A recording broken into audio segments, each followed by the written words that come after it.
Oi, pessoal, sejam bem-vindos ao Libre. E no vídeo de hoje a gente vai seguir falando sobre adaptações literárias que talvez não funcionem muito bem.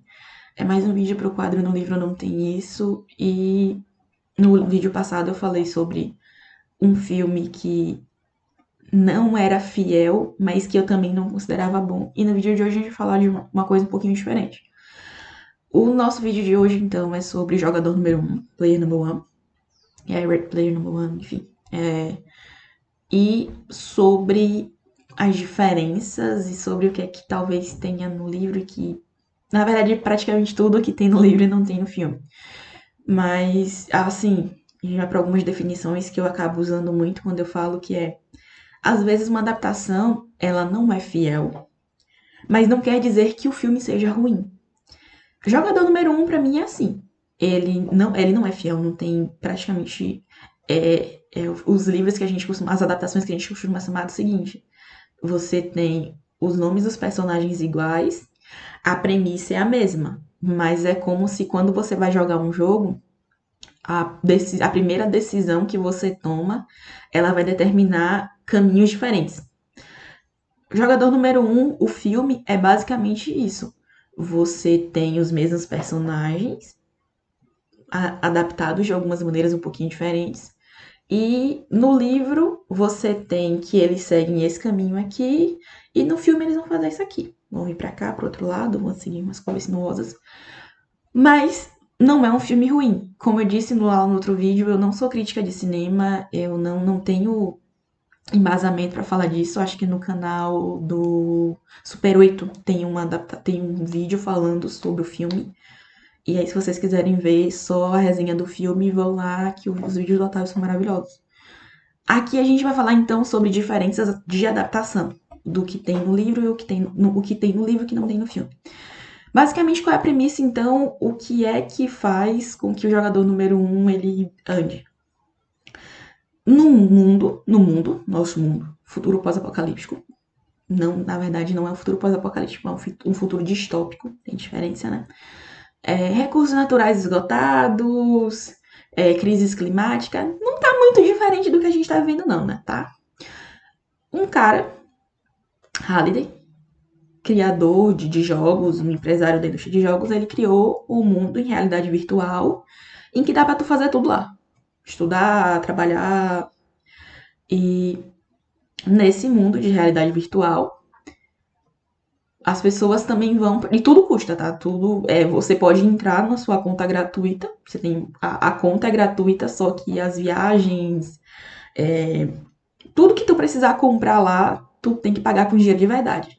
Então as pessoas, ao mesmo tempo que elas entram lá para fugir da realidade, elas também se endividam. É um ciclo vicioso. É um ciclo total e completamente vicioso. Nesse cenário em que as pessoas, então, elas não têm comida, não têm dinheiro, não têm muita coisa para se fazer, elas começaram a trocar, viver no mundo real para viver na realidade virtual. Porque também não estão perdendo muita coisa, né? Só que aí o que é que acontece? Esse velho Halliday, ele morre e ele não deixa mulher, herdeiro, ele não deixa nada. E como o cara é um viciado em jogo, o que é que ele acaba fazendo? Ele cria um jogo para determinar quem vai ser o herdeiro dele. Nesse jogo, então, você tem que encontrar 3 easter eggs dentro desse mundo de realidade virtual dele, que ele chama de, no caso, que é o Oasis, né? Você tem que encontrar esses 3 easter eggs, são 3 chaves, você vai determinar a responder os enigmas. Você conseguiu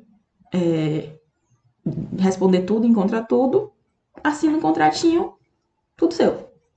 Herança, dinheiro, tudo seu, beleza? E aí, então, a gente vai ficar a par da história sob o ponto de vista do protagonista, que é o Wade. E o Wade, ele é um carinha gordinho, pobre, do subúrbio, que mora no que seria o equivalente à palafita, que é as palafitas que a gente tem aqui no Brasil, é um monte de trailer empilhado um em cima do outro, porque as pessoas não têm mais casa, e aí vive todo mundo aglomerado, enfim. E aí o Wade, ele é estudante ainda do ensino médio, e ele só tem acesso ao Oasis porque ele tem um sistema educacional. Ele tem o sistema da escola e ele não consegue ir para nenhum outro lugar porque para viajar tu precisa de dinheiro e como ele é pobre, ele não tem dinheiro e ele fica lá na escola e tudo mais. E aí, o Wade, então, no meio de tudo isso, ele consegue, ele se, assim como quase toda pessoa que tá dentro do Oasis, ele meio que se torna um obcecado por cultura pop dos anos 80 e 90 para tentar descobrir o que, quais são esses easter eggs e a partir daí então ganhar as coisas e ficar rico, né? Acho que qualquer um de nós tentaria fazer a mesma coisa. Teríamos paciência, tempo para fazer tudo isso? Talvez não, mas enfim, ele tenta. E quais são então, né, essas chaves, essas coisas, os enigmas que precisam ser desvendados? Por se tratar então de questões da cultura pop dos anos 80 e 90, a gente é levado a pensar que seriam falados sobre séries, sobre programas de TV. Na verdade, o Halliday ele era muito mais focado na parte de jogos, então é tudo muito mais uma questão sobre RPG de mesa, sobre Dungeons and Dragons, sobre tumbas, todos esses joguinhos ali mais pra parte de jogos mais clássicos, sabe? Atari e tudo mais. E os enigmas têm que ser resolvidos nesse sentido. Além disso, além de toda essa questão, a gente tem também o desenvolvimento das interações do Wade com os outros personagens, com o amigo dele da escola, que com um amigo dele da escola, com a menina que ele encontra enquanto ele tá tentando resolver uma prova e tal e tudo mais, que são os outros protagonistas que vão compor ali o núcleo das pessoas que estão tentando encontrar os easter eggs e conseguir ganhar então esse contrato do Halliday. E, além disso, tentar elaborar uma relação. A história, então, ela vai se desenrolar nesse sentido, eles vão correndo atrás de tudo isso, e, obviamente, não teria como não ter um vilão na história. Então, a gente tem que o principal fornecedor, o principal provedor de internet ali do mundo é uma empresa que está tentando lucrar e eles têm certeza de que se eles ganharem essa prova também, eles contratam várias pessoas ou existe um sistema nesse período e nessa história em que se você não paga suas dívidas, então você vai para uma colônia de trabalhos forçados para trabalhar para pagar as dívidas, geralmente de coisas que você compra ali na internet, como eles são donos dos provedores, então eles acabam comprando as dívidas das pessoas para ter direito a essas pessoas e colocá-las para trabalhar forçadamente. Então, os nossos protagonistas, além de tentarem ganhar para ter dinheiro, para poder ter o controle melhor da própria vida, eles também querem ganhar para que essa empresa não tenha acesso ao Oasis, porque o principal plano deles é tirar a gratuidade de acesso. Então, por mais que você não consiga fazer muitas coisas, você ainda consegue entrar e usufruir de alguns elementos ali do sistema que eles são gratuitos, principalmente a parte educacional. E se essa empresa ganhar, eles não vão ter mais nada disso, porque eles vão simplesmente colocar preço em tudo vai ter tarifas de acesso e a gente sabe como é que vai funcionar isso. Então a gente tem então nosso grupo de mocinhos, o nosso grande vilão, que é as empresas, o grande corporativismo, né? É quase uma batalha ali do capitalismo contra o socialismo. Mentira, gente, não é. E beleza. A gente vai ter várias aventuras, os personagens, eles vão se encontrar ali. E no final a gente tem beleza, o finalzinho feliz, o bem vence, tudo certo. Por que que no livro não, por que que no filme não é assim? No filme é diferente do livro. Mais uma vez, como em PS Eu Te Amo, eu acabei falando lá pra vocês, é uma história em que só a premissa, que é encontrar os easter eggs e ganhar o prêmio final, permanece, e os nomes dos personagens. E o nosso grande vilão. São as três coisas ali que tem. De resto, nada acontece da mesma maneira. O jeito que os personagens eles são apresentados, não é muita coisa falada sobre como o dinheiro ele é ganho no mundo, então no filme já tem essa coisa de não, a gente vai para um mundo de jogo e batalha e lá ganha dinheiro como se fosse um videogame mesmo. Você mata o vilão e você recolhe as moedas do vilão e tal, de ouro que o cadáver deixa. No livro não tem isso. E o filme, e eu entendo as adaptações que foram feitas, porque se fosse adaptado fielmente do jeito que a história do livro é, talvez não conseguisse trazer, abocanhar uma grande parte do público, porque o livro ele é muito mais focado na questão da inteligência dos personagens, sobre como eles conseguem compreender jogos de palavras, sobre como eles conseguem se virar melhor dentro de determinadas situações, com manipulações de chavinhas e tudo mais. Além disso, quando a gente para pensar em termos de adaptação de períodos na cultura pop, o filme ele traz uma abordagem voltada mais para séries de TVs e, filmes, adaptações cinematográficas, então alguns easter eggs que geralmente eram, sei lá, inventar a primeira, por exemplo, é enfrentar um vilão dentro de um vilão comum de um jogo dentro de uma tumba. De um jogo, se eu não me engano, acho que era de Atari. Não vou precisar aqui. Mas no filme, uma das coisas, um dos easter eggs é resolver uma cena de filme que o Halliday gostava muito de uma adaptação de um livro do Stephen King.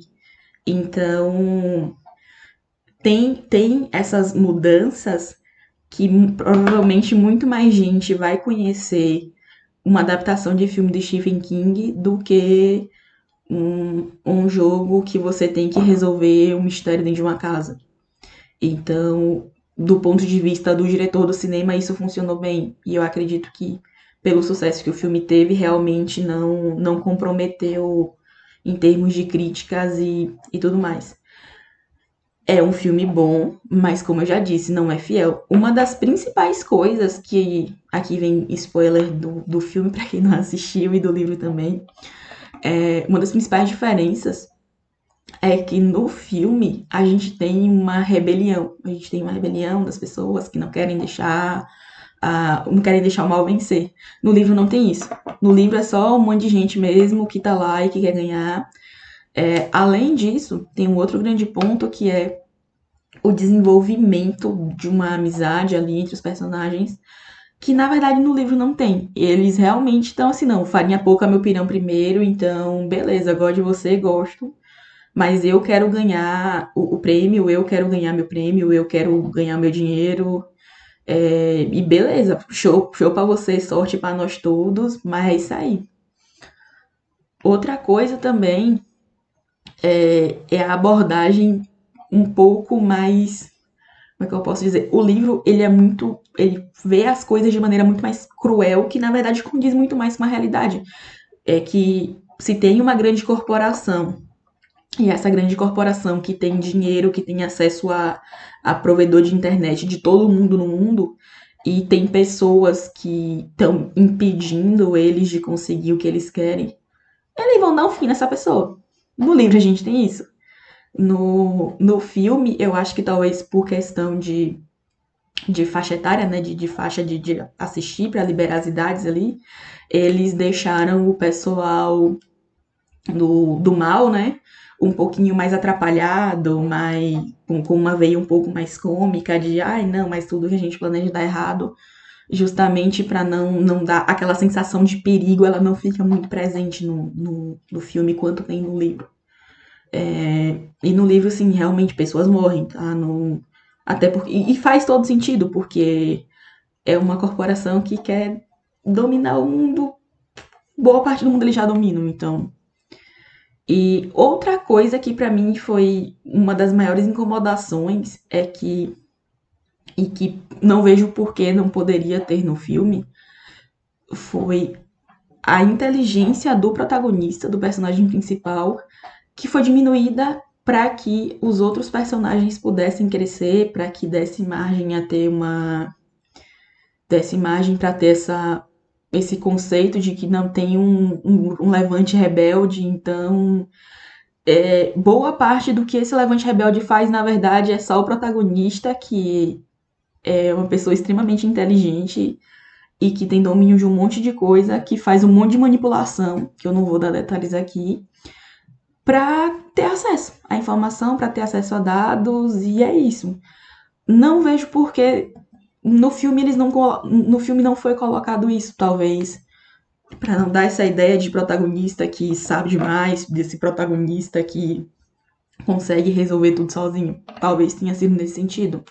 Mas pra mim foi uma falha que talvez não compromete a história, não compromete a história do filme, já que, de fato, o filme e o livro, eles conversam, mas um tá falando grego e o outro tá falando português. Mas assim, então a gente só tem os pontos principais sendo linkados e tudo mais. Só que, de fato, poderia. Não foi, mas poderia. Então é isso, pessoal. Não vou dar muito mais detalhes. Já cheguei a falar algumas coisas aqui que são spoilers da história. No filme também, no final, Ben vence. De uma maneira um pouco mais romântica. E não tão macabra assim como é no livro. Não que o livro seja de fato macabro. O livro ele só é um pouco mais realista. Então ninguém sai beijando uma pessoa que só viu pela internet e encontrou pela primeira vez pessoalmente. Enfim. E no filme a gente tem mais essa coisa de, não, a questão do perigo, ela não tá muito frequente e tudo mais, e no livro a gente tem mais isso. É um filme bom, não é uma adaptação fiel, não é fiel à história, não segue, não percorre o mesmo caminho e tendo só alguns ajustes, mas é um bom filme. Eu recomendo tanto o filme quanto o livro, eu gosto muito dos dois. E é isso, eu espero que vocês tenham gostado. Esse foi o nosso vídeo de hoje. Não se esqueçam de se inscrever no canal, deixar o like e comentem aí pra gente bater um papinho, tá bom? Beijos, tchau, tchau. Até o próximo vídeo.